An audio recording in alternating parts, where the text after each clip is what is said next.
స్వామి ఆ సీతాదేవి దగ్గరికి వెళ్ళి తన కాళ్ళ దగ్గర కాలపత్రం పెట్టి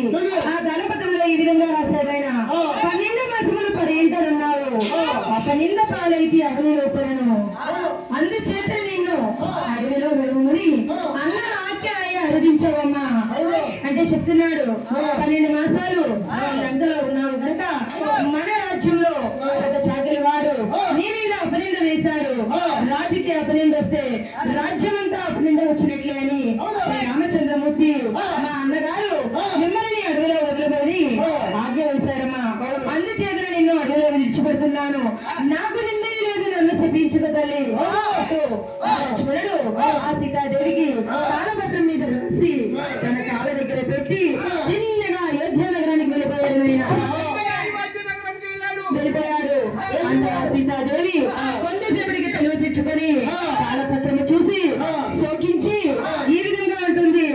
అష్టదిక్పాలకులారా వరనాయకులారా నా సత్యం వెలుగురా నేడు మీరంట అయ్యయ్యో